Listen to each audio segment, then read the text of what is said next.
You're watching Local 6, home of ClickOrlando.com. Local 6 News starts now. Breaking right now. Many people injured, some very serious after a propane plant explodes.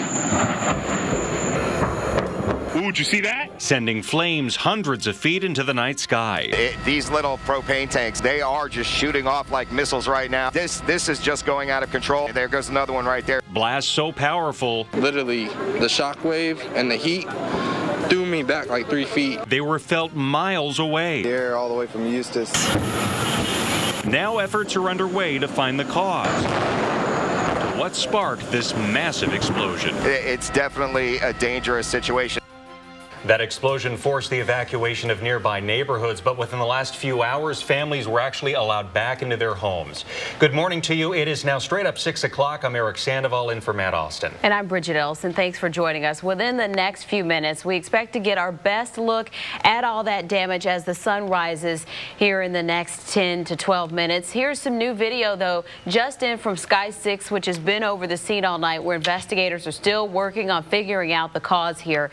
It's been more than 7 hours since the explosion rocked Lake County, and firefighters are still very concerned there. Yeah, this is all unfolding at the Blue Rhino propane facility. It's on County Road 448 in Tavares, very close to several businesses and just blocks from nearby homes. We have live team coverage of this breaking news this morning. Reporter Sean Shiabot is learning more about this explosion. Omaka Obaka spoke exclusively with some of the survivors there. And Evan Lambert is live at one of the 4 hospitals where victims are being treated. Nicole Pasecki has uncovered new videos of this blast. I want to take a look, though, first at this explosion. It was so big that it actually showed up on our weather radar. You can see that green blotch there that picked up the change in temperatures on our radar. And Sean Chabot joins us now from near the scene. Sean, you've been there all night long. Within the past few hours, you learned everyone has been accounted for. How are firefighters doing right now? Well, right now they are still here. This is still very much an active investigation, but they do tell us that this area of the plant is now contained. The next big step, of course, though, is trying to sort out exactly what happened here, causing 8 people to be injured. Now, amazingly, no deaths, but for a while there was concern that 15 workers were missing and feared trapped in the fire. Eventually, though, all of the workers who were scheduled to have been at work last night were accounted for. Now, they ran for their lives after that first blast that happened around 10:50 Monday night. But what kept dozens of families evacuated and more than 200 emergency personnel at bay was the uncertainty of a series of explosions that just did not stop for several hours. 53,000 propane cylinders, like you have in your backyard grill, were scattered all over this plant, and each one caught fire, set off a domino effect. Now, the initial explosion shook homes and businesses that were nearby, but then as those 20-pound tanks caught fire, they would just blast into the air. Witnesses told us that they thought those cylinders shot some 200 to 300 feet in the air. Now, several times it seemed like those explosions were over, but it just did not end for at least 4 hours. Here's what one witness worried about as that was all happening. One time it was really big, then it died down, and then about, like I said, 5 minutes ago, it blew up again, even worse, and so it's got to die down again. Hopefully, maybe it'll keep dying down. Is that a concern for you that keeps on reigniting? Yes, because there's a bunch of firefighters and ambulances and MEMS workers all in there right now.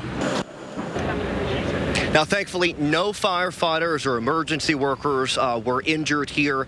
It did take a while before they could actually get close enough to the flames to battle that fire. That's because the explosions were just so unpredictable, but now they are close enough. They are going to be able to get inside this rubble, trying to sort out exactly what sparked this initial explosion. Back to you. For that update, Sean. As this whole ordeal was unfolding, there were worries that many of the workers may have died from this explosion. Emergency crews scrambled, though, to find dozens of workers who were missing after that blast, and they didn't have to look too far to find them. Reporter Omaka Obaka joins us now from where those workers gathered. Okay, apparently we just lost Omaka, but one of the workers apparently it was his first day on the job.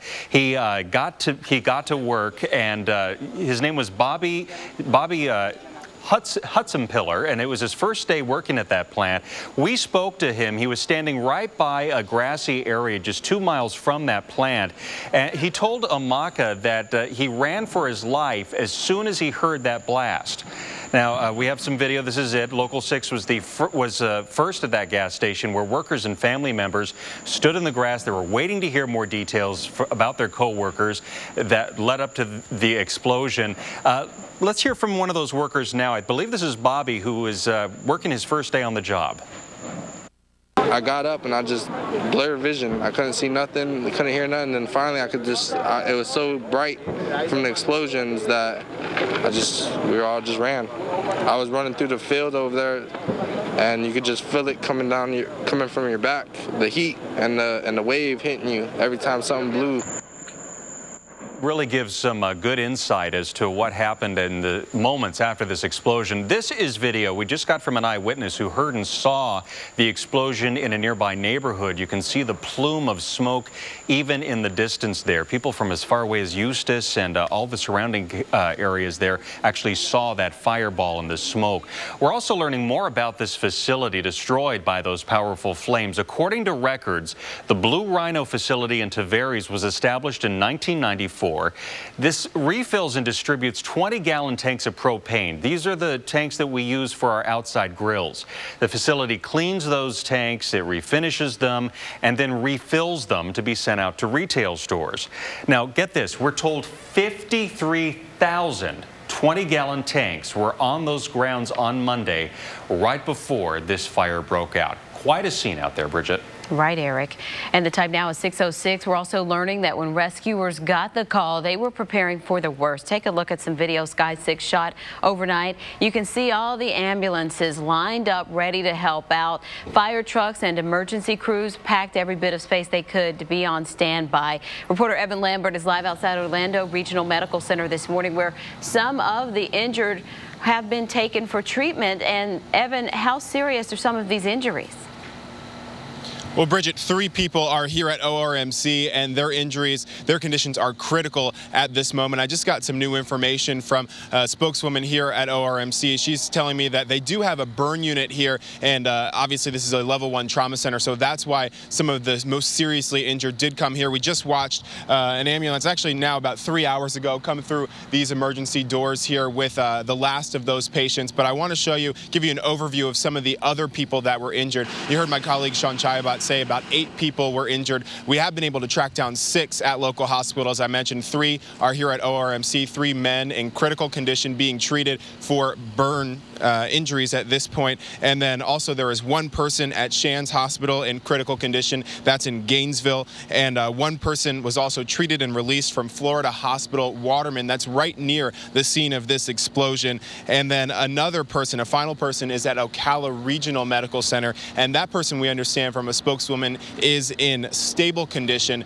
Obviously, that spokeswoman was telling me they do not have a burn unit there, so those injuries either were very minor burns or maybe not burn related at all. I'm going to be out here all morning making calls to all of those hospitals. Those other 2 people, 2 of those 8, we're going to find out if they just didn't go to the hospital or find out exactly where they are, and we'll share their conditions coming up here all morning. Back to you, Eric, Bridget. All right, thanks for the update, Evan.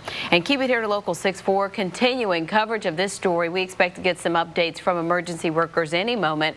We're also posting new videos and new details on clickorlando.com. Be sure to refresh your homepage periodically for the very latest. And it's now 9 minutes past the hour. We're waking up to a beautiful morning despite this terrible news, but there are some chances of rain, as always. It's Florida in the middle of summer. Let's take a live look outside at Orlando. Bright House City Cam in high definition there. You can see the sun starting to peek up there in the distance. Let's go to Julie Broughton in for Troy this morning with the details on the forecast. Julie. Good morning. We're looking at a pretty nice first part of our day, although we are dealing with some areas of fog out there, but no rain to interfere with your drive into work this morning. The radar is scanning out here at 6:09. We're in good shape as far as that goes. Now, it is another very muggy morning, so when you step out the door, you're really going to feel that humidity. We're sitting at 78 in both Sanford and in Orlando. Cape Canaveral, you are at 73 degrees right now, and heading up into Flagler County, you are checking in at 74 in Palm Coast. Now, we're keeping a very close close eye on the visibility readings for you this morning. Out at Cape Canaveral, your visibility right now is less than 2 miles. It does improve to 6 miles as we head up into Daytona Beach, and the rest of us in pretty good shape. Now, here's how the rest of your day looks. By 4 o'clock, we go up to an afternoon high of 91 degrees. Our winds today will come in from the southeast at 5 to 10 miles per hour. That chance of rain today is at 40%. I'll time all of this out for you hour by hour and let you know what's going on with the remnants of Dorian. All that's coming up in less than 10 minutes. All right, thank you, Julie. 10 minutes past the hour now. A driver says he was headed to work when he suddenly felt a burning pain. Yeah, it turned out he was actually the victim of a gunshot. Could have hit anyone, could have gone through any car, hit a small child. In the next 10 minutes, the very busy stretch of I-4 all this happened on, plus the small piece of evidence that could help deputies find the gunman. And speaking of tracking, what's being done to find this gator spotted at a popular swimming spot. In 15 minutes, the beach is telling swimmers to beware because of this big guy. But first,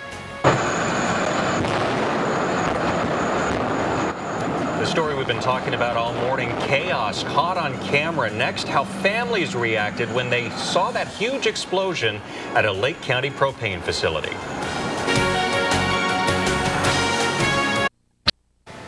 Good morning, 6:14 now. We continue to follow our big story this morning, this huge explosion at a propane facility in Tavares. Sky 6 was over the scene where at least 7 people were hurt.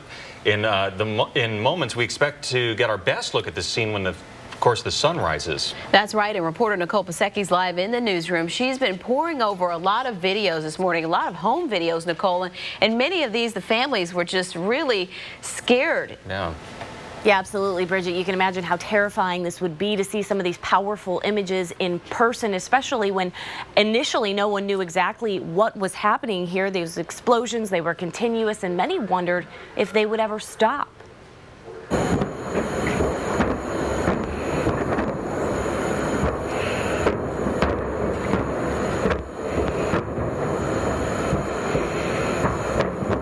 The explosions could be heard from miles away.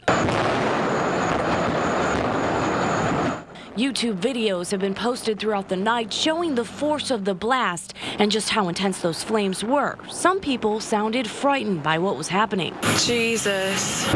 Ooh, did you see that? Something just went flying through the air. While others appeared to be confused. This cell phone video captured from the ground shows the fiery blast moments after the Blue Rhino plant goes up in flames. And from above, Sky 6 hovered over the scene during the aftermath, flames still shooting from the burning plant. You can even see burning debris flying from the rubble as hundreds of propane tanks scattered across the area. Pictures show several of those tanks exploding one by one. This impressive picture was snapped from a viewer flying into Orlando International Airport. It shows the explosion illuminating the clouds bright orange. And videos from the ground are continuously being posted online and on social media. I'll be going through those and bringing them to you throughout the newscast. Bridget? Thanks for that update, Nicole. And here are live pictures from the scene. We've been pushed back from where the explosion happened, but you can see some flashing lights there in the distance. In moments, when the sun rises, we'll be able to get a better look at the damage from Sky 6. Now remember, you can get instant updates on this breaking news and more. Download our free mobile app. You can get news, weather, and traffic for your area whenever you want. And the time now is 6:16. A Disney employee is recovering this morning after authorities say someone shot him. Yeah, this actually happened Sunday morning on Interstate 4 as he was heading home from work. 23-year-old Jesse Snell says that he heard a loud pop and felt a pain on his arm. He called for help, but he really had no idea he'd been shot until a doctor discovered a bullet in an x-ray. Doctors say he'll recover without any lasting damage, but he fears what could have happened. Could have hit anyone, could have gone through any car, hit a small child, and they might not have been as fortunate as me. Investigators are still looking for clues, examining the bullet they got out of him. The county sheriff's office is asking anybody with any information about that shooting to give them a call.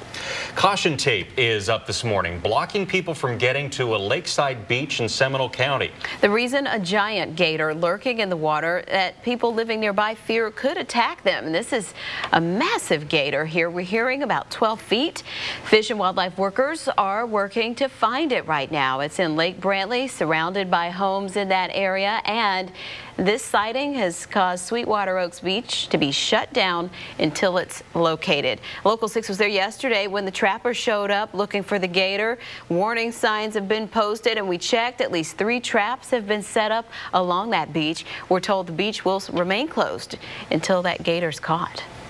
Well, meteorologist Julie Broughton is in for Troy this morning, and we saw the sun coming up. Beautiful sunrise this morning. Yes, a really pretty morning for most of us this morning. We're seeing partly cloudy skies out there, but of course later today that will give way to showers and some thunderstorms. So that's something we'll be tracking for you as we move through the rest of our day. Here's a look outside as sunrise happening for us again. A little bit of cloud cover out there. The overnight low so muggy in the mid-70s. Thanks, Julie. Taking a quick look at your traffic alert this morning, I-4 at Michigan Avenue, and you can see that in downtown Orlando. The traffic is starting to pick up this morning, but everything appears to be moving along just fine. 6:21 now. Yeah, let's continue to follow our breaking news this morning.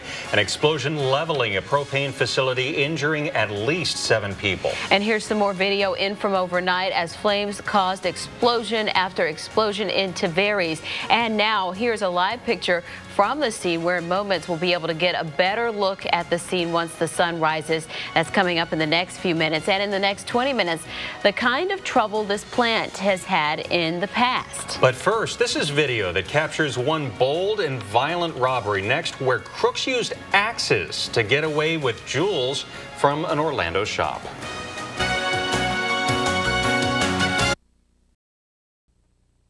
Good morning, 6:25 now. If you're just waking up, you're looking at breaking news. Explosions destroy a propane plant in Tavares. At least 7 people were hurt, transported to several different hospitals throughout Central Florida, but luckily nobody was killed. And we are live at the scene as investigators are trying to figure out what sparked those explosions. You can see the sun rising there in the background. We're supposed to get our first good look at what happened there as soon as we get more daylight. We have crews speaking and in contact with investigators and police, and when they learn something new, we're going to let you know what they learn. Meantime, other news, a dangerous group of robbers who ransacked an Orange County jewelry store are on the loose this morning. The robbers used axes to get in through a window and then smash their way into jewelry cases out there. The robbery happened around 6 a.m. yesterday at Avalon Park Jewelers on Avalon Park Boulevard. They were able to get away with nearly $100,000 in jewelry. The owner was at the store, heard the commotion, and went in to check things out. The owner says she's convinced a man who came into the store earlier is one of the men in this robbery. She says he was acting very suspicious and asking about her most expensive pieces there. And the time now is 6:26. It rattled windows miles away and woke up families and lit up the night sky. Yeah, we're talking about that breaking news. A huge explosion destroys a propane plant in Lake County. Here's what it looked like just hours ago. We're now learning more about the victims. A brand new update on how they're doing coming up next. You're watching Local 6 Morning News. We'll be right back.